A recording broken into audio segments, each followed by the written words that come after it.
দারুণ ব্যাটিংয়ে সেঞ্চুরি তুলে নিল আজিজুল হাকিম। সেঞ্চুরি করে আল্লাহর কাছে কৃতজ্ঞতাও প্রকাশ করলেন আজিজুল হাকিম। আজ থেকে শুরু হয়েছে অনূর্ধ্ব-19 এশিয়া কাপ, যেখানে প্রথম ম্যাচে মুখোমুখি হয়েছে বাংলাদেশ ও আফগানিস্তান অনূর্ধ্ব-19।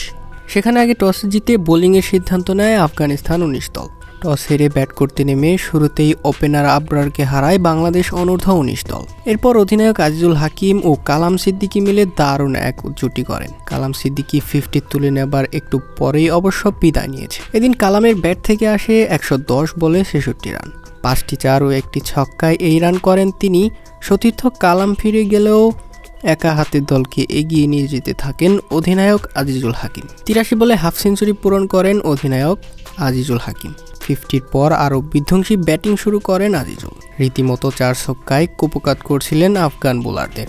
132 বলে ছক্কা মেরে নিজের সেঞ্চুরি পূরণ করেন অধিনায়ক আজিজুল হাকিম। আর সেঞ্চুরির পরেই সৃষ্টিকর্তার নিকট কৃতজ্ঞতা প্রকাশ করেন আজিজুল হাকিম। সেঞ্চুরির পরের বলেও অবশ্য ছক্কা হাঁকাতে যায় আজিজুল হাকিম, তবে এবার তিনি ক্যাচ আউট হয়ে যায়। ফলে 133 বলে 103 রান করেই প্যাভিলিয়নে ফেরত যান আজিজুল হাকিম। তবে তার কোনো আফসোস নেই এই দিন, কেননা নিজের সেঞ্চুরিটা ইতিমধ্যেই পূরণ করে ফেলেছেন অধিনায়ক আজিজুল হাকিম। তার এই সেঞ্চুরিতেই ভালো একটা সংগ্রহ দাঁড় করিয়েছে বাংলাদেশ অনূর্ধ্ব-19 দল। সবশেষে তার এই পারফরমেন্স আপনার কাছে কেমন লেগেছে জানিয়ে দিন কমেন্টে।